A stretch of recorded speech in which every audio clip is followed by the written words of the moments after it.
Sejam muito bem-vindos a mais um episódio do De Papo com a Dani. Hoje nós vamos falar de um tema profundo, uma das histórias que durante toda a minha trajetória profissional mais me marcaram. Acho que eu nunca acompanhei algo tão de perto e eu penso que faz todo sentido trazer alguns recortes aqui para vocês. Hoje nós vamos falar um pouquinho sobre como encontrar sentido, mesmo diante de uma das maiores dores da vida. E para falar desse assunto, eu convidei a Rosineide, que é analista do comportamento. Ela trabalha com o método EVO e vai falar um pouquinho para a gente sobre uma história que marcou muito a vida dela e com certeza vai marcar a sua também. Eu agradeço o convite, Dani. Para mim é muito especial compartilhar os momentos vividos, né, desse processo de tudo que eu vivi, que eu estou vivendo, e poder falar aqui um pouco mais na íntegra no seu podcast. É um prazer te receber aqui. E, gente, vou contar uma curiosidade. Eu e Rosineide trabalhamos juntas, somos amigas, podemos abrir isso tranquilamente. E durante esse período em que nós trabalhamos juntas, nós tivemos a oportunidade de nos conhecermos melhor. E a curiosidade é que eu faço aniversário dia 26 de dezembro e a Rosineide dia 31 de dezembro. Sim. Então, o dia que nós ficamos sabendo dessa informação, a gente apertou as mãos, se abraçou e nunca mais nos desgrudamos, né? Vamos Então, compartilhar nossa porque, melancolia. Gente, 26 de dezembro, 31 de dezembro, é só a família e olhe lá, hein? Mas, enfim, o tema hoje é um tema forte, mas antes da gente entrar nesse assunto, eu gostaria que você contasse um pouquinho para nós. Você passou por uma transição de carreira, assim como eu, bem próximo, inclusive. Sim. Foi pouco tempo depois que eu iniciei a minha transição, você também iniciou a sua. Como foi, né, esse despertar? Como foi você tomar essa decisão de seguir por outros caminhos? Bem, eu fiquei trabalhando por 13 anos numa ONG, na qual nós trabalhamos juntas, da qual eu tenho muita gratidão, muita admiração e tudo que eu vivi ali. Então, assim, para mim era até difícil imaginar não fazendo outra coisa. E, de repente, a minha saúde emocional começou a gritar mais alto, a minha falta de identidade, muitos conflitos internos, muitas dúvidas de quem eu era. E isso acabou afetando diretamente o meu trabalho, o meu desempenho, o meu comprometimento. Embora eu trazia resultados, mas eu não trazia desempenho, e isso me feria profundamente pelos meus valores, né? Tanto em questão da fé, quanto dos valores mesmo, de honrar, de valorizar. E num determinado momento, no ano de 2024, eu comecei a buscar o autoconhecimento. Eu busquei entender o que estava acontecendo comigo, porque todas as pessoas falavam que eu era muito boa, que eu era uma excelente consultora, que eu era uma pessoa legal, que eu só recebia elogios. E eu pensava assim, cara, como que eu tô enganando essa pessoa? Eu tô enganando, eu sou uma impostora. Eu não sou isso que essa pessoa tá acreditando que eu sou. E isso começou a me ferir profundamente. E nessa busca pelo autoconhecimento, eu cheguei a até entrar com atestado psiquiátrico, não queria afastamento, porque na minha cabeça era frescura minha, eu só precisava de um tempo, mas eu não poderia sair porque eu era tão importante na minha cabeça que se eu saísse eu deixaria a empresa na mão. E a empresa falando, você precisa cuidar de você, nós precisamos de você bem, você precisa se cuidar, você precisa tratar. E aí, nesse intervalo do atestado, eu acabei conhecendo imersão. Fui em 2 imersões, uma delas foi da EVO, que é a método EVO. E lá foi o meu lugar no mundo que eu encontrei. Porque lá eu consegui acessar as minhas feridas. Eu já vinha fazendo isso na terapia, eu vinha fazendo isso com... até você, como amiga, você chegou a me ajudar algumas vezes, e eu preciso muito honrar isso, Dani. Você me falou das minhas crenças limitantes. E isso não foi nem no consultório, né? Por sermos amigas, você se recusava a me atender. Gente, psicólogo sempre trabalha. E eu ligava desesperada, Dani, me ajuda! Mas infelizmente você não podia. Mas assim, como amiga, você chegou a me mostrar algumas crenças, né? E aí, nessa imersão, eu tive 3 momentos muito importantes que eu preciso dizer. O primeiro foi eu descobrir a minha identidade, que aquilo que eu pensava que eu era impostora, na verdade era quem verdadeiramente eu era. Eram os meus talentos que eu desconhecia. Depois foi entender o meu servir, o meu propósito para a vida.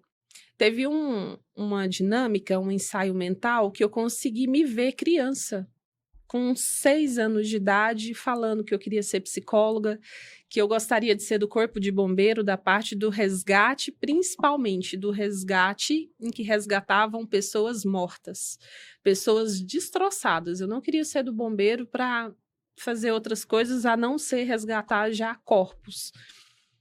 E aí eu entendi o meu propósito, sabe? Que era curar, era cuidar de pessoas. Assim como eu precisava descobrir, redescobrir a minha identidade, eu também gostaria de ajudar outras pessoas a descobrirem as identidades delas. E nisso eu ainda trabalhava. Eu acho que o agir de Deus, quando você se permite viver, ele faz coisas extraordinárias. Numa semana após essa imersão, eu fui trabalhando a paixão do meu trabalho e, ao mesmo tempo, já preparando tudo para que eu fosse mandada embora. Então, assim, no prazo de uma semana até a semana seguinte, eu fui desligada. As coisas foram acontecendo. Foram acontecendo. E como é difícil chegar nesse momento. Sim. Sozinho, eu costumo dizer que é muito mais difícil ainda. Então, pessoas precisam segurar a nossa mão no momento que a gente está ali, né, na dúvida, na angústia. A gente sabe que alguma coisa não vai bem, mas a gente precisa de uma ajuda para a gente saber exatamente o que é e, a partir daí, provocar mudanças. Mudanças que, a longo prazo, a gente vai sempre observando e percebendo que aquela mudança que nós optamos por decidir ali num determinado momento transformou o rumo da sua vida. Sim. E o quanto aquilo foi importante, né? Quando a gente chega lá na frente, a gente vai percebendo o quanto isso foi importante. E você passou por essa transição, começou uma transição exatamente nesse momento. Sim. A partir do momento que eu fui desligada, eu consegui me dedicar à formação de especialista em inteligência emocional e analista comportamental. Foram 4 meses. Após esses 4 meses, iniciei uma mentoria também, para que eu pudesse iniciar os atendimentos. E isso foi em fevereiro. Durante esse processo, eu também estava em processo de transformação.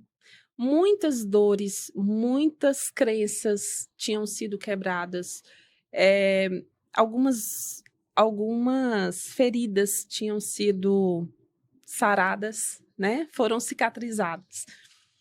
E isso eu comecei a perceber a minha mudança dentro de casa, com o meu esposo, com a minha filha, né? O Diego, com quem eu sou casada há 13 anos, a Sofia, que na época tinha 8 anos. Então, assim, eu comecei a vivenciar de fato essa transformação em mim. E eu desejava mais do que tudo também proporcionar essa transformação aos outros. E comecei meus atendimentos. Comecei com esse me trouxe 4, depois apareceram outras pessoas. No fim, eu estava atendendo 13 pessoas. Isso no começo. No começo. Isso, acredito que em março, abril, foi de abril até junho, mais ou menos, eu estava já atendendo. Comecei com já estava atendendo uma média de 13 pessoas. E o motivo de nós estarmos aqui hoje se chama Sofia. Sofia. A Rose é mãe de 2.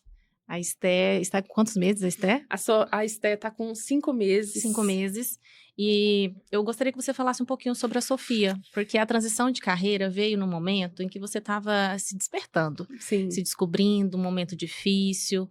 E foi tudo tão rápido. Foi. Quando as coisas começaram a acontecer. Eu me lembro que você me dizia assim, meu ciclo, será que está encerrando? Eu gostaria muito de ser desligada, não faz mais sentido para mim. E eu me lembro que numa dos nossos momentos eu disse, Rose, se prepara, o seu ciclo nessa empresa está encerrando.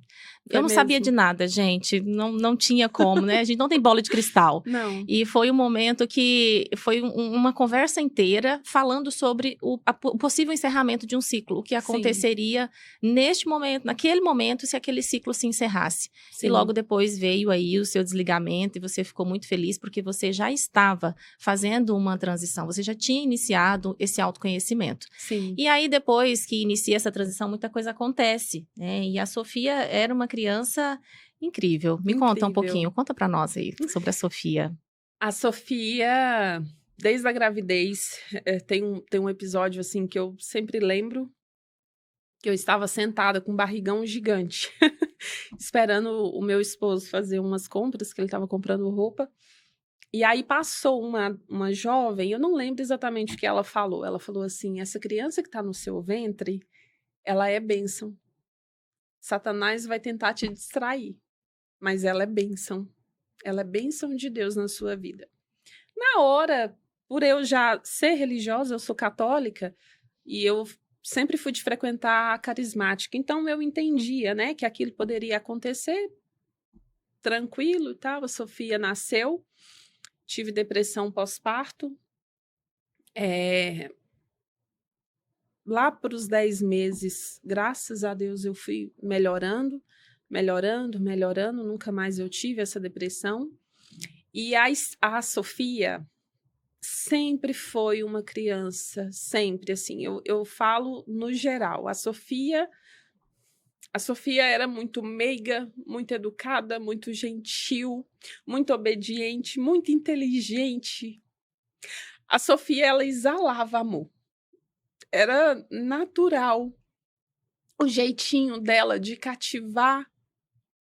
Ela era... Eu olhava para ela e falava assim, cara, será que é porque eu sou mãe? Será que é porque eu sou mãe de eu achar a Sofia tão especial assim? Só que não era, né? Na verdade, Deus me presenteou com a vida dela durante 9 anos, 10 meses e 18 dias. E ela precisava ser intensa no carinho, na obediência. E eu sofria muito, porque assim, eu exigia dela uma perfeição.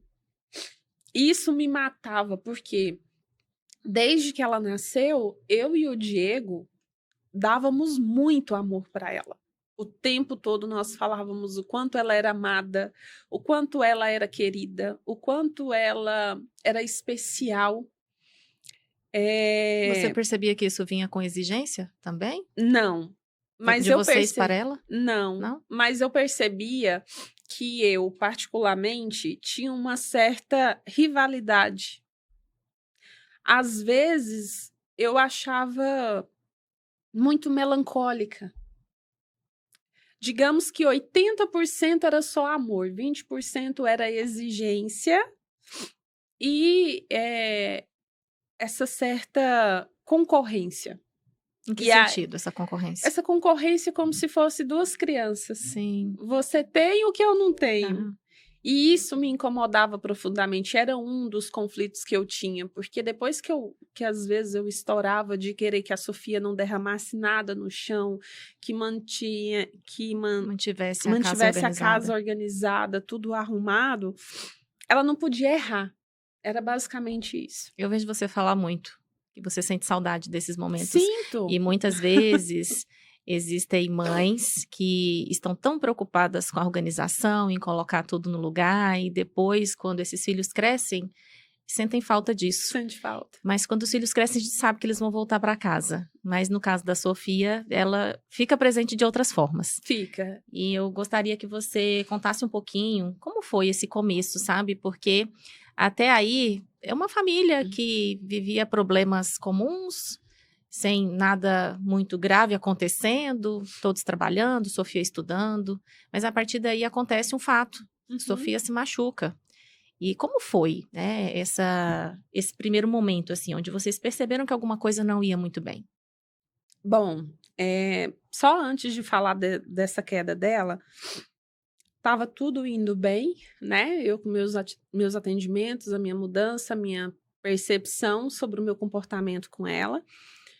E quando foi em maio, eu descobri que eu estava grávida da Esté. Não sabia ainda o sexo, mas a Sofia pedia desde os 3 anos, ela me pediu uma irmã. Eu e o Diego não evitávamos ter filhos, mas também nós não fazíamos nenhum esforço de tratamento para poder ter. E aí eu descobri a gravidez, ela ficou muito feliz. Chegou o mês de junho, mês das férias, eu entrando para o segundo, terceiro mês de gestação, a Sofia ao meu lado, porque eu atendi alguns dias, outros não. Então, nós estávamos muito próximas e juntas. E ela sentia alguns enjoos, ela sentia dores de cabeça. Isso foi o que mais, assim, de sintoma que ela teve antes da queda. E eu não entendia. Pensava que poderia ser um reflexo, né? Que dizem que quando você está grávida, quem está mais próximo de você acaba refletindo os seus sintomas. Náuseas, dores de cabeça. E era o que eu tinha. Tive dor de cabeça a vida inteira. E um dia, fazendo uma sessão de coach, eu finalizei a sessão. Foi, assim, uma sessão muito especial.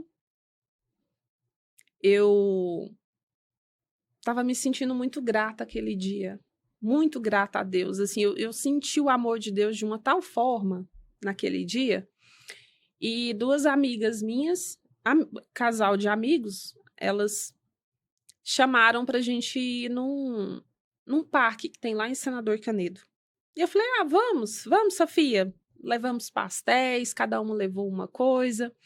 E nós fomos, e no caminho eu só agradecia a Deus. Eu falava, Senhor, obrigada por me amar tanto. Obrigada por me amar tanto, Senhor. Nem sei se eu mereço tanto amor. Sentia o sol, sentia o cuidado de Deus. E aí nós ficamos lá por aproximadamente umas 2 horas, eu acho. Eles estavam brincando de patins, estavam brincando com um carrinho. Assim, eles estavam brincando para machucar. E não caíam, não machucavam, nem nada. Até um determinado momento em que eles foram brincar no parquinho do parque. Tinha um gira-gira, eles sentaram lá. Um cara estava com um filho junto e ele girou mais rápido. No que ele girou mais rápido, eles caíram. E a Sofia, não, na verdade foi só a Sofia que caiu, eles não caíram não. No que ela caiu, ela veio e ela era muito dramática, muito melancólicazinha. E ela veio chorando e mancando. E mãe, eu caí, ai, Sofia, e fiquei preocupada na hora, mas aí como eu sabia que ela era muito melancólica, eu tentava assim controlar um pouco. E aí, ao mesmo tempo que ela estava mancando, ela não estava mancando mais, o braço estava doendo, já não estava doendo mais, e ela chorando, falei, não, vai passar. Nem fui no UPA, que era muito próximo lá do local onde nós estávamos. Passou isso, nós ainda tiramos mais umas fotos, ficamos lá, ela parou de chorar, fomos para casa, vida que segue. Isso foi no dia 28 de julho. Quando foi? Pode já continuar? Pode. Quando foi no dia 2, ela começou a mancar um pouquinho, dia 2 de agosto. E aí nós fomos no aniversário da minha sobrinha, de 15 anos. O padrinho dela, meu cunhado, falou, eu tô achando a Sofia, ela tá mancando mais, você percebeu? O bracinho, eu falei, é porque ela caiu, e deve ser só... deve estar só com escoriações, porque assim, visivelmente não tá machucado, tá tudo bem, vai ficar tudo bem. E aí começaram as aulas. Ela começou a reclamar que não estava dando conta de escrever. E aí eu fui na clínica, já tinha marcado o médico antes para ver a questão da dor de cabeça, tínhamos feito um óculos para ela. E aí, lá na clínica, eles passaram um raio-x do braço. Fizemos o raio-x, deu que o braço trincou. No que o braço trincou, eu fui atrás das UPAs lá para ver se tinha como engessar o bracinho dela. Eles falaram, olha, as máquinas estão quebradas, só tem 2 máquinas aqui em Senador Canedo, e as 2 estão quebradas. Eu recomendo você ir no ECAD. Vai lá no ECAD, que lá eles vão engessar o braço dela na hora. Mesmo eu sendo consultora, visitando, andando Goiânia e Goiás afora, eu não lembrava desse ECAD. Nem sabia da existência. E aí, liguei para o meu esposo, que eu tinha sessão, ele saiu de serviço mais cedo, pegou a Sofia e levou no ECAD. Chegou lá, engessou o braço dela. Depois que engessou o braço dela, voltou para casa, ele falou, olha, você leva ela depois. Falei, não, beleza. Nisso, até então era só o braço, a perninha começou a mancar, mas de repente ela já estava mancando um pouco mais, ela estava abrindo a boca, ficava olhando para a televisão, às vezes ficava com a boquinha um pouco aberta, e eu falava, Sofia. Aí ela fechava a boquinha, ela fazia assim. Você começou a notar algum comprometimento motor. Isso, bem de leve, bem de leve. Depois, ela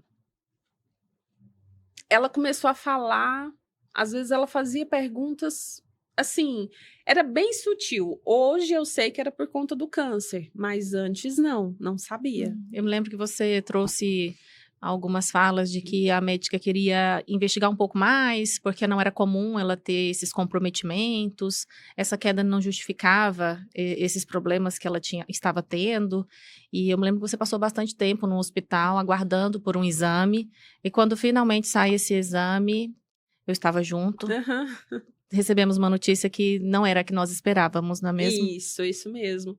Quando nós fomos tirar o gesso, que foi no dia 1º de setembro, o médico falou assim, olha, tá tudo bem com o braço dela. Falei, doutor, mas tem como fazer um raio-x da perna? Ele falou, não tem, porque ela não tem nada na perna. Falei, doutor, mas ela tá andando, mancando. Ele falou, olha, mas isso não é fratura. Falei, mas faz. Tem como fazer só para o desencargo? Aí ele, fez.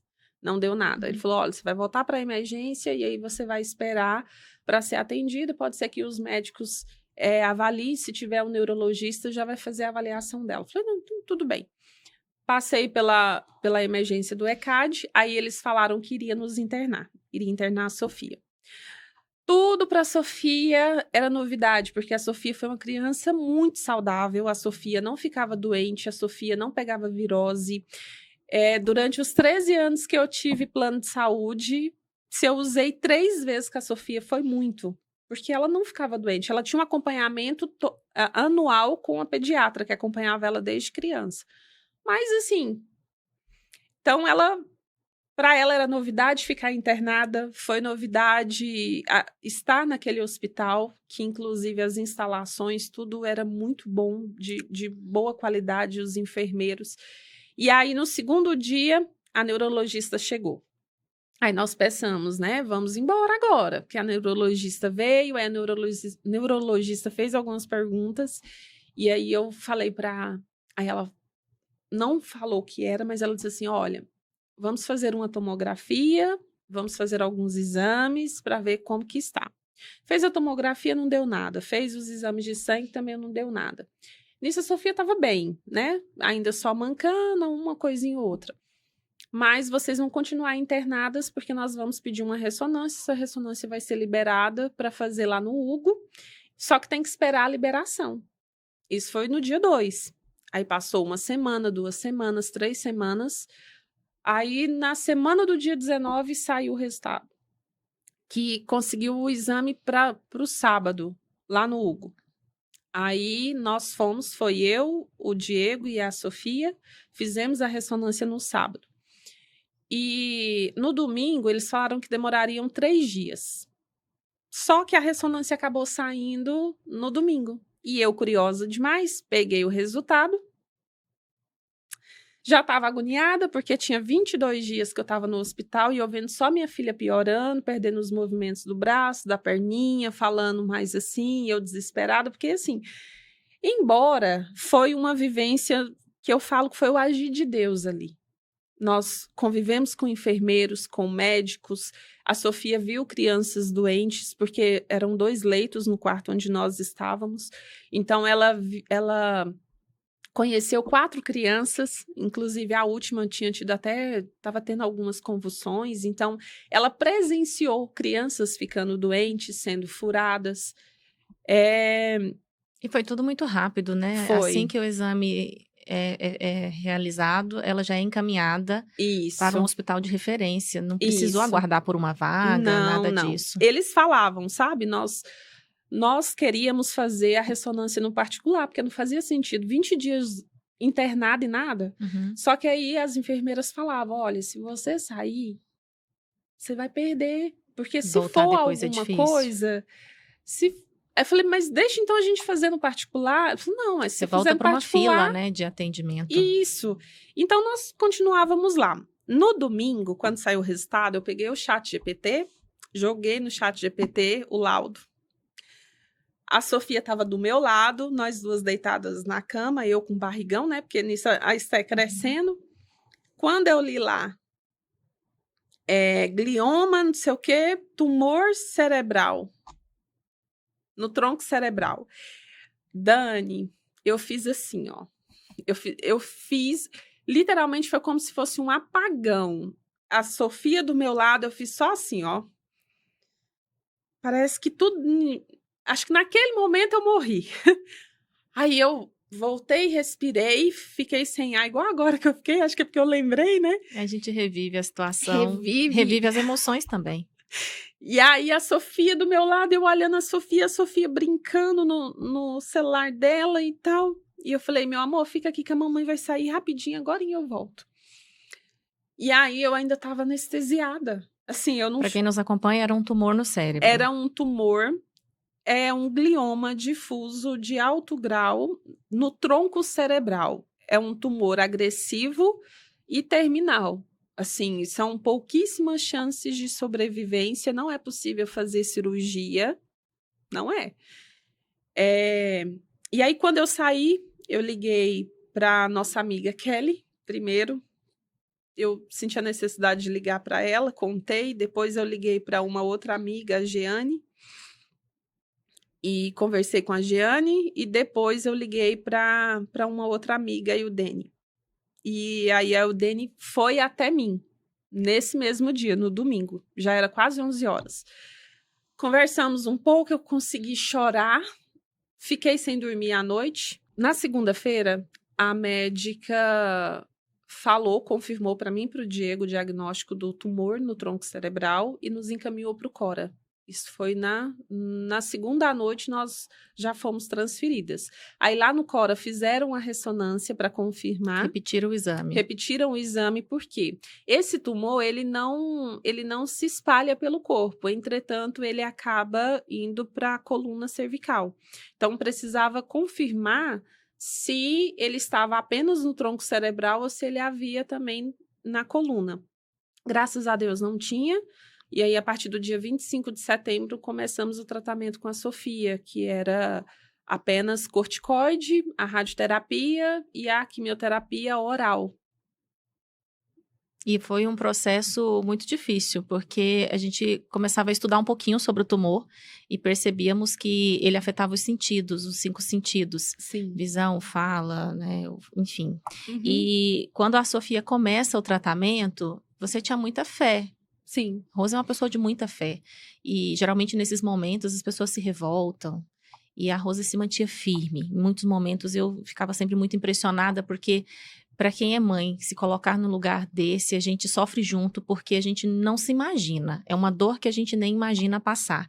E você ter uma amiga, ter uma pessoa tão próxima passando por isso ganha muito mais proporção e intensidade. Uhum. Então você começa uma batalha. Sim. Com fé, com propósito, fazendo tudo que a medicina orientava, Sim. mas também se fortalecendo nisso. Sim. Quando eu descobri o diagnóstico no domingo, tudo que eu queria era uma capela do Santíssimo. E na segunda-feira, Deus me deu essa capela lá no Cora. Foi a primeira coisa que eu vi quando eu cheguei. O hospital tinha acabado de inaugurar. Tinha. Eu falo que foi inaugurado para Sofia. E lá, aquela agonia, né? Todo mundo assim muito emocionados e ao mesmo tempo caindo a ficha, porque não há histórico de câncer nem do lado da minha família, nem do lado da família do Diego. Eu falo de primeiro, segundo, terceiro grau. Tem um caso ou outro, mas não de falecimento assim, né? E quando foi no dia mesmo de sair a ressonância do Cora, da janela lá do quarto, eu falei para Deus, eu falei assim, Senhor, me traz segurança, me traz confiança, porque eu estava completamente desestruturada, barriga grande e tentando ser forte para minha filha, segurando choro e tudo. E aí, quando os médicos sentaram na mesa, estava eu, o Diego, e eles falaram que não tinha cura, né? Como era esse câncer, eu senti paz. Porque, assim, foi literalmente, olha, não tem solução, não tem alternativas. Ou o tumor vai sumir durante o tratamento e pode ser que ele volte, ou pode ser que ele cresça. Ou seja, não tem aquela história de ter que fazer cirurgia, de ter que fazer algum outro tratamento alternativo. Uhum. Ou era ou não era. Então eu falei assim, ótimo. O que é impossível é de Deus. É fácil. Uhum. Porque diante de tudo, se Deus quiser, Ele vai curar minha filha. E isso me trouxe paz e me trouxe uma estabilidade emocional. Essa fé te trouxe tudo isso. Sim, a partir daquele momento, eu optei pela fé. Porque você acreditava que ela ia ser curada? Ou Se Deus quisesse, ela seria curada. Então eu falava... Você tinha essa consciência de que Deus poderia não querer naquele momento. Poderia não querer. Uhum. Mas se Ele quisesse, era muito simples. Como Ele quer, Ele cura. Como essa fé te ajudou a suportar esse período aí de tratamento? Eu não sei te explicar. Deus é Deus. Eu me lembro que você fazia muitas lives, você movimentou pessoas durante esse período. Era um período, gente, que a Rosineide não conseguia responder mensagens, era difícil acessar ela. Mas ela trazia nas redes sociais atualizações.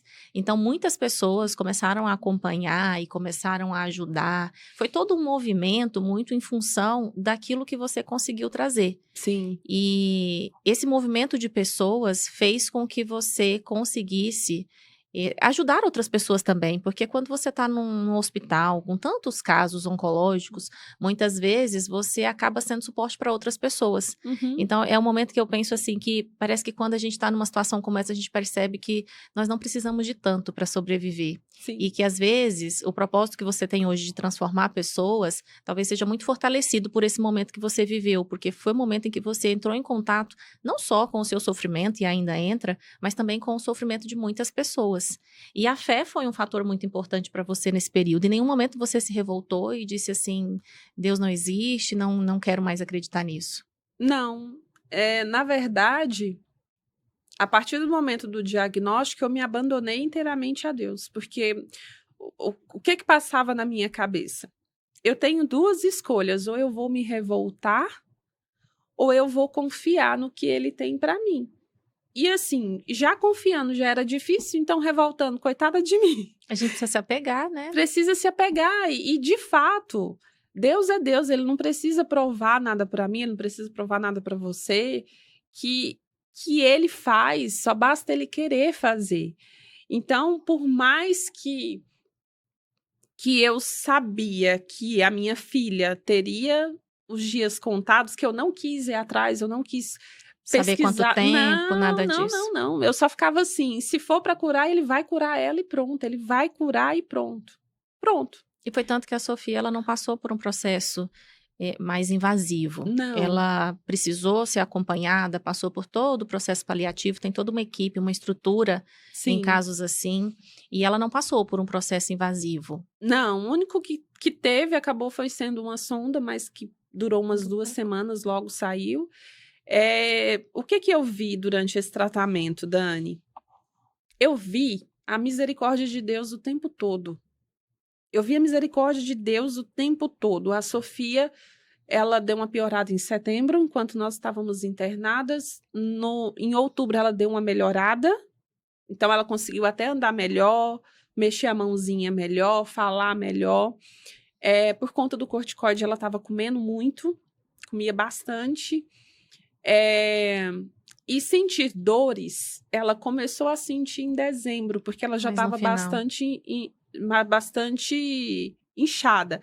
Você mencionou a questão dos sentidos, ela ficou, sem mentira nenhuma, ela ficou 100 vezes mais esperta, mais inteligente. A audição dela ela estava escutando quem sussurrava. O que mais comprometeu foi a parte motora, né? Foi a parte motora e em dezembro começou a comprometer a fala e depois... Só que a fala, assim... A fala não, a respiração. A Sofia faleceu em março. Mesmo grávida, você acompanhou tudo. Eu acompanhei tudo. E o que aconteceu? Cada internação vinha uma piora de forma gradativa, mas de dores começou mesmo a partir de fevereiro. E eu falo que Deus amou tanto a Sofia, ele amou tanto, que ele preservou ela, mas permitiu que ela sofresse, que ela passasse por isso, para que pudéssemos ir aos poucos despedindo dela. Porque ela conheceu a Esther. Ela conheceu a Esther. Pegou nos braços. Chegou a pegar. Uhum. Tanto que, quando a Esther nasceu no dia 4 de fevereiro, a Sofia teve que ser internada no dia 5 de fevereiro, porque a respiração estava ficando mais ofegante. Começou uma comoção louca no hospital, porque 2 semanas antes da Esther nascer, a médica... Aí foi quando caiu a ficha, mim e do Diego, que ela poderia estar chegando nos momentos finais. Porque, assim, a fé estava tão grande, na confiança... E você tinha falado de revolta? Sim.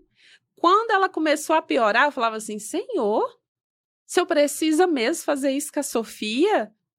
Se eu precisa mesmo?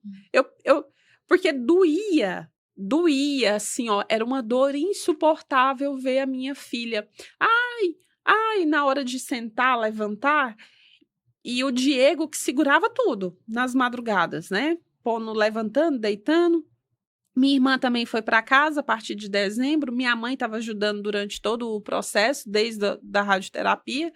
E aí chegou o momento que eu havia questionado Deus, assim, de tudo que ela estava passando. E aí, 2 semanas antes da Esther nascer, a médica virou e falou assim, você está pensando em ter sua filha? Quando? Eu falei assim, doutora, eu estou vendo se ela vem em parto normal, porque eu pensava, parto normal, recuperação rápido, vai ficar melhor para mim voltar a dar assistência. Aí ela falou, olha, eu acho que você deveria antecipar, porque eu já estava de 39 semanas, porque a Sofia estava piorando, e aí depois eu chamei ela no canto e falei, doutora, ela falou, olha, ela não vai seguir com a quimioterapia, e pode ser que ela não aguente. Ela teve todo um cuidado, porque devido à situação, eu grávida, perto de ganhar, aquela coisa, né? Aí passou uma semana, fomos, a Sofia estava bem, pegou uma pneumonia, mas estava tudo bem, não precisava internar. E assim, eu comecei a entrar nos 220. 220, porque vai dar tempo. Quando foi na semana do nascimento da Esther, que foi cesárea, aí eu falei assim, deu tempo, ufa. A Sofia viu a Esther primeiro por vídeo, e aí eu falei assim, amanhã eu ganho alta, ela vai conhecer a irmã. De repente, aí o Diego fala que a respiração dela estava ficando mais ofegante. Aí, eu falei, eu não vou ver minha filha. A minha filha não vai conhecer a Esther. Eu tava assim, já, né, tá chegando o momento, deu certo, ela vai conhecer a irmã e de repente minha filha interna. No dia 5, no dia 6, eu ganho alta. Aí eu vou direto pro hospital. Aí os médicos falam que tiveram que fazer uma cirurgia, teriam que fazer uma cirurgia na Sofia, só porque estava dando um sopro no pulmão, e era para tirar uma cirurgia bem simples, mas que no caso da Sofia acabava sendo assim crítico pela situação. Aparentemente a Sofia estava ainda bem mais ruim pela respiração, e se ela tivesse alguma parada cardíaca, não tinha como reanimar. Então, assim, foi um baque que eu e o Diego sentimos ali naquele momento. E tinha que fazer os exames na Sofia para saber se ela poderia conhecer a irmã. Que eu saí direto da maternidade e fui. Eu tava de pijama, do jeitinho que eu saí, eu falei, eu não tô nem aí se eu tô de pijama, se eu não tô, eu vou sair, eu vou para minha filha conhecer a irmã. E aí, graças a Deus, permitiu eu subir. A Sofia conheceu a Esté, pegou no braço, falou tanto que ela era linda, perguntou se ela tinha mamado, que a Sofia era muito preocupada, muito atenciosa. E aí ela falou, mãe, eu vou fazer cirurgia, como sempre feliz, né? Porque ia fazer cirurgia. Ela não reclamava. Ela não reclamava de nada, ela só agradecia tudo para ela. E aí eu fui para casa agoniada, porque ela pode morrer, mas ela não vai morrer, ela pode morrer, né? E o Diego, com a minha irmã, ficou no hospital.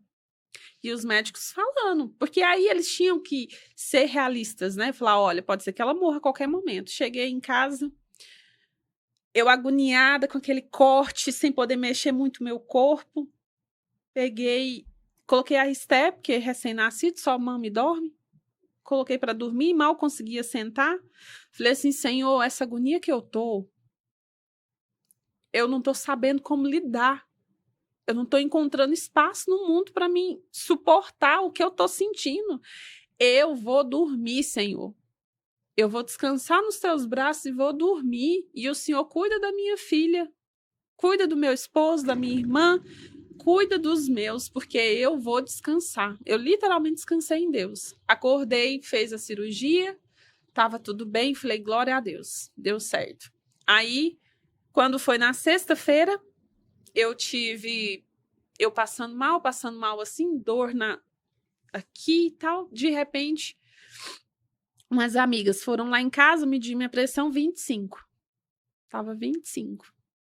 Vamos correr para a maternidade. Chegou na maternidade, a médica falou assim, você vai internar. Você não tem condições, eu não tenho condições de você voltar para casa. Você tá com começo de pré-eclâmpsia. Tá com começo de pré-eclâmpsia. Você vai ter que ficar aqui. Eu falei, não, então fazer o quê, né? E eu preocupada, porque o Diego e a minha irmã no hospital com a Sofia, morre, não morre. Uma recém-nascida em casa. Uma recém-nascida em casa com os meus pais, os pais do Diego, tentando cuidar dela e preocupado com os filhos. Eu na maternidade com revezamento de amigas que ficavam revezando.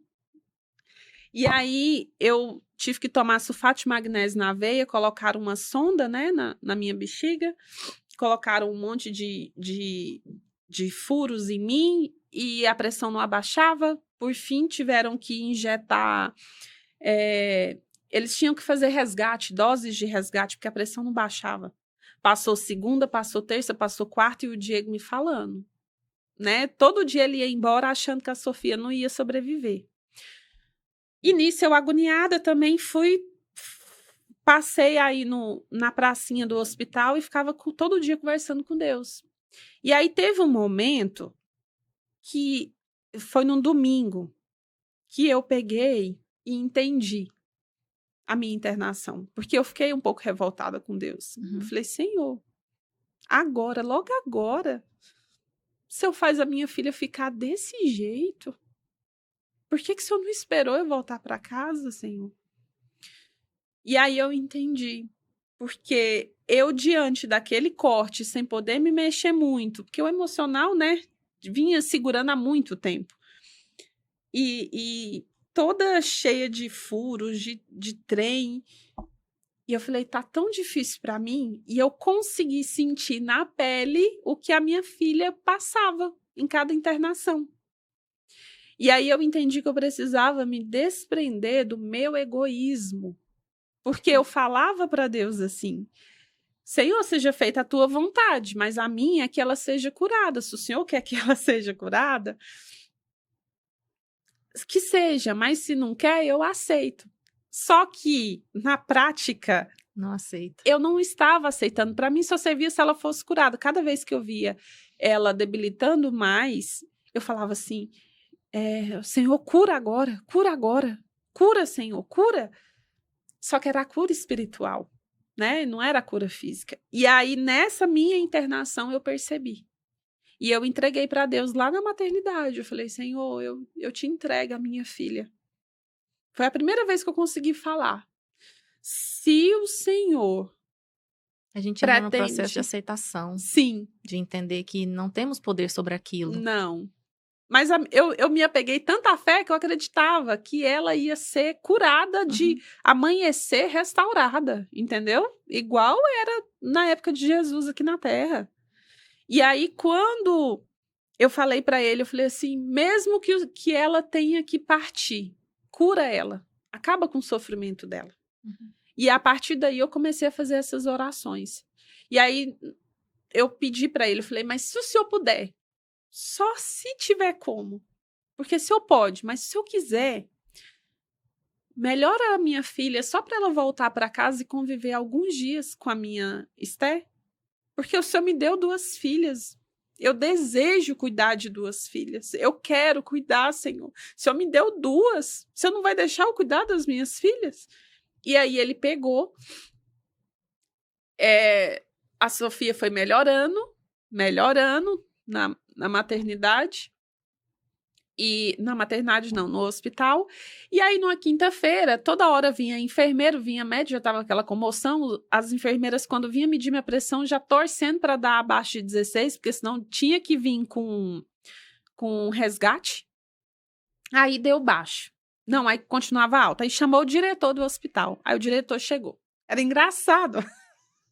Era até engraçado, porque toda hora chegava o médico, ele olhava, apontava para mim e eu... você e tal. Porque ninguém estava entendendo. Aí o diretor chegou perto de mim e eu contei para ele o que estava acontecendo. Ele falou, não, minha filha, deixa eu te falar. Até minha pressão subiu só de você me contar a sua história. Na condição que você tá, eu vou te dar alta e você vai me prometer que você vai tomar a medicação, porque eu tava, além desses remédios na veia, eu ainda estava tomando 4 comprimidos para baixar a pressão e não abaixava. E aí ele me deu alta. De novo, eu cheguei em casa correndo, que aí a Esté já estava comigo na maternidade, né? Ela foi segunda. Aí cheguei em casa, me arrumei, corri para o hospital. Então, todos os dias depois da minha alta, eu fui para o hospital ficar com a Sofia e com o Diego e com a minha irmã. E a Sofia pôde pegar a Esté, brincar com a Esté. Quando foi... Ela realmente melhorou. Melhorou mais, porque também a gente começou com um tratamento alternativo, que era só para poder... Aliativo. Não, alternativo mesmo. Era para poder melhorar o físico dela, sabe? Porque os órgãos já estavam... Ela iria falecer mais pelos órgãos. O processo já tinha começado. Já. E aí, nesse tratamento, ela foi também melhorando. E quando ela chegou... Quando deu o dia... A quarta-feira de cinzas, ela ganhou alta, foi para casa. E aí nós recebemos ela, demos um buquê de rosas vermelhas que ela queria. Aí ela não conseguia mais ficar na sala, só no quarto. E aí todos os dias eu ficava no quarto com ela. Eu, a Esté e ela. A Esté ficava no bracinho dela, ou ficava nas perninhas dela, ou ela ficava vendo a Esté. Mas ela já estava sentindo. E o mais interessante, Dani, é que assim, Deus atendeu as minhas orações. Ele me devolveu a minha filha para passar alguns dias. Ela estava levemente melhorando fisicamente, desinchando, para que eu pudesse ter vida. Porque a partir do momento que falaram que a minha filha estava morrendo, estava tirando também a minha vida. E aí, quando eu vi que ela... Você começa a viver um luto muito antes. Muito, eu comecei a viver o luto em agosto. Mas assim, de agora tá chegando, foi nesse período. E aí, ela foi melhorando, mas ela tinha pegado uma infecção. E aí a infecção não melhorava, mas ela estava melhorando. Hoje eu vejo visivelmente que ela estava melhorando apenas para mim ter condições de cuidar das minhas 2 filhas um pouco. Porque quem cuidava mais era a minha irmã, o Diego, a minha mãe. Até pela sua condição. Pela minha condição. E aí, quando foi num sábado, eu olhava para ela e eu falava assim, tá tudo bem, Sofia? E ela fazia assim, aquele sorrisinho para dizer que tava tudo bem, mas não tava tudo bem. Não tava. Muitos pais não querem ver, pedem para não ver. Você teve esse desejo de não ver acontecer? Não, Você queria estar perto. lógico. Até eu falava para Sofia. Eu e seu pai, nós dois, eu e o Diego falava para ela, nós estamos com você até o fim, meu amor. Nós não te deixamos, nós não te abandonamos por nada. E, inclusive, nós estamos aqui hoje falando justamente desse assunto, Uhum. por principalmente um desejo que você tem de manter a sua filha viva, Sim, que a história dela transforme outras, né? Sim. Que não seja em vão tudo Sim. que aconteceu. E quando a Rose traz esse assunto, é uma forma também que ela tem, muito particular, de elaborar o próprio luto. Sim. Porque quando você fala, alguma coisa acontece, você se sente um pouco melhor, né? Porque eu acho que não tem como a gente ficar bem diante de uma situação como essa. Eu falo que a graça e o milagre aconteceu todos os dias, mas após a morte da Sofia aconteceu mais. Por quê? Eu não conseguia falar porque era uma dor tamanha. Mas, ao mesmo tempo, falar me cura, falar me deixa feliz. Eu entendo quando muitos não têm coragem de tocar no assunto porque dói muito a perda de um filho. E quando eu fico calada, me dói. Porque, assim, Deus amou tanto a Sofia, amou tanto a minha família, eu, o Diego, os meus. Deus fez tanto que eu quero honrar a vida da minha filha. Ela lutou muito pela vida. Isso te ajuda a continuar? Muito. É uma das coisas. Quando semana passada, só rapidinho, né? Semana passada eu fui para Brasília porque teve uma imersão para quem faz a mentoria da Evo, né? Para os atendimentos.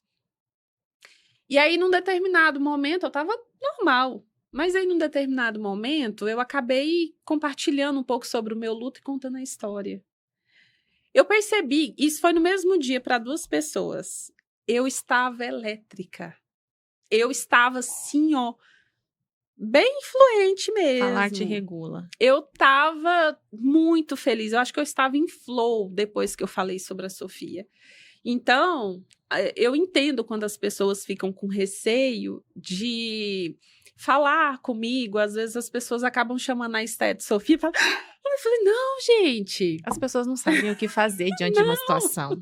Não sabe se você quer falar, não sabe se você se importa, o que é melhor. A gente não sabe. Cada pessoa reage de um jeito diferente. Tem pessoas que realmente não querem nem que toca no assunto. Eu quero que Outras toca. não. Se quiser ir na minha casa, conversar 2 horas sobre, eu falo. Até aqui no podcast, assim, eu amo falar. Uhum. Eu amo lembrar da minha filha no caixão. Eu amo lembrar do velório dela, do enterro dela. Você sabe por quê? Porque não foi um velório, não foi não foi um sepultamento, foi uma celebração para a vida eterna. Deus deu para mim e para o meu esposo, a nossa filha Sofia, por 9 anos. E Ele nos possibilitou despedir dela, mesmo que foi em meio ao sofrimento. Nós testemunhamos, nós vimos milagres, nós vimos prodígios, nós vimos o maná cair dos céus. E a fé continua te sustentando, porque todo o seu ressignificar a partir daí está relacionado a essa força. Sim. Uma força que vem de Deus. Vem de Deus. E perder muda a vida para sempre? Olha, tem dias... Eu já cheguei a falar umas 4 vezes para Deus, Senhor, ou o Senhor me ressuscita, ou o Senhor me mata e já me leva logo.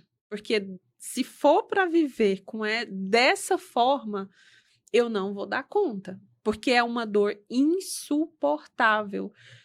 É da hora que acorda, da hora que vai dormir, lembrando constantemente dela, lembrando das coisas dela, tudo lembra, tudo. E você tudo. se despede de uma filha e recebe outra. E recebe outra. E assim, eu vivo também pela Esté, eu vivo também pelo Diego. Eu entendi quando eu estava saindo do cemitério, e todas as vezes que eu vou, porque eu vou mensalmente no cemitério, eu sinto como se a Sofia falasse assim: tá bom, mãe, a senhora já falou, já rezou. Agora vai viver a sua vida. Vai viver sua vida, mãe, que eu tô aqui maravilhosamente bem. Você vai todo mês ao cemitério? Eu vou todo mês. E assim, por amor a ela, eu vou viver a vida. Talvez as pessoas podem me julgar. E eu não tô nem aí se me julgar, porque depois que eu descobri minha identidade também, pouco me importa o que os outros pensam. Eu falo que a superação do luto é quase igual você alcançar a perfeição. A perfeição, para existir, você tem que morrer. E olha lá. A superação do luto é algo que todos os dias você pode superar aquele dia. Então, eu supero hoje, supero amanhã. Tem dias que vão ser mais difíceis, tem dias que são tranquilos, tem dias que você não suporta a dor e tem dias que você suporta. Mas sim, eu acredito que é possível ser feliz. Eu acredito que é possível seguir com a vida, é possível fazer planos, é possível continuar vivendo e não sobrevivendo após a partida de um filho. Mesmo que tem dias que sejam muito difíceis. Para mim, tem dias que são muito difíceis, mas é possível porque existem 3 pilares aqui. O primeiro que é a fé, é Deus que sustenta. Sem Ele, eu não vejo possibilidade nenhuma de continuar nesse mundo sem Ele estar me sustentando. Não vejo. Eu, meu esposo, minha casa, minha família. Segundo, o que eu adquiri de conhecimento, de autoconhecimento, das curas que Deus me preparou lá naquela imersão, me ver em todo o processo e até antes nas terapias, fez com que eu entendesse hoje que aqueles momentos que eu me sinto paralisada, que eu falo assim, minha vida acabou, né? Oh, céus! Oh! Aí eu paro e penso, eu falo assim, mas engraçado. Mas o meu pensamento não mudou sobre a minha filha. Aí eu começo a entender que ainda são dores que não têm a ver com a morte dela. Porque nos momentos felizes ou nos momentos tristes, a dor continua lá. Mas ela não me paralisa. Ela não me faz não querer mais viver. Pelo contrário. Tanto é que você está retomando agora, né? Com seus atendimentos, Sim. Eu estou retomando, estou fazendo atendimento, retomei os atendimentos. Semana que vem eu vou para Brasília de novo, para as imersões, que é onde a gente serve. Amo atender, assim, e amo testemunhar. E o que você diria para as pessoas que estão passando por algum problema, não necessariamente uma perda, mas alguma dificuldade? A gente sabe que as pessoas passam por várias dificuldades em diversos segmentos da vida. O que você diria para essas pessoas depois de ter passado por tudo isso, estando retomando agora com seus atendimentos, com uma filha pequena ali nos braços para cuidar e uma saudade para conviver? O que você diria para as pessoas? Eu digo, com toda a legitimidade de tudo que eu vivi, que Deus faz até de uma desgraça uma graça. Eu acredito que tudo, inclusive o câncer, quando é apresentado para Ele e nos abandonamos nele, Ele consegue transformar em graça aquilo que poderia ser uma maldição, aquilo que poderia ser a pior coisa que poderia acontecer. E eu não digo só uma, mas eu digo 2. Quem seria a Rosineide, mãe da Sofia, da Esté, esposa do Diego, se não tivesse descoberto quem eu era, quem eu sou? Eu não teria conseguido passar por tudo isso. Eu estava me vitimizando, eu estaria coitadinha de mim. Nossa, grávida, com a minha filha tão amada, eu estaria, assim, muito vítima, muito sem forças para ser mãe da minha filha. E inteligência emocional não é privilégio, é necessidade. Inteligência emocional, você cuidar das suas emoções, das suas feridas, das suas crenças, você se autoconhecer, isso não é para louco e para quem tem dinheiro, não. É para quem é esperto e quer viver muitos anos. Deus nos fez para ser livres. E é para a liberdade que a gente nasceu. E a gente precisa ser livre, a gente precisa gerar testemunhos, a gente precisa viver o que Deus fez para nós nesse mundo. Quantas coisas boas tem nessa vida e nós estamos presos a dores, a sofrimentos, até coisas que não são nossas. Então, o que eu deixo para você, coloca Deus na sua vida. Apresenta para Deus esse problema, essa dor ou qualquer coisa que você está sentindo, é a primeira coisa. E a segunda, vá se conhecer. Vá entender que dor é essa que está te paralisando. E é isso. E eu quero agradecer muito. Eu sei que foi um testemunho muito bonito de uma história de superação que teve um final aí que a gente sabe que sempre vai deixar saudade e que a história que você está construindo agora, nesse novo momento da sua vida, vai manter a sua filha viva de muitas formas, transformando a vida de muitas pessoas. E eu costumo dizer que a vida cuida da vida, mesmo diante de tantos problemas, as coisas foram se encaminhando de uma maneira. Aqui hoje, explicada pela fé, Sim. Rose é uma pessoa cristã, eu também sou. E às vezes eu vejo essa fé não tão fortalecida e suas palavras assim me enchem de lição, porque eu acho que tudo aquilo que a gente escuta, né, pessoas inspiram pessoas e tudo aquilo que a gente escuta a gente transforma em grandes aprendizados. E que esse episódio de hoje transforme a sua vida, faça você refletir um pouco mais. Será que o problema que você está passando aí é um problema que não tem solução? Será que se você se movimentar um pouco mais, a sua vida pode mudar o rumo? Será que você pode conquistar coisas que você nunca imaginou só pelo simples fato de você sair da inércia e ativar o seu comportamento, começar a fazer alguma coisa de fato? Então, quero agradecer profundamente a sua presença aqui.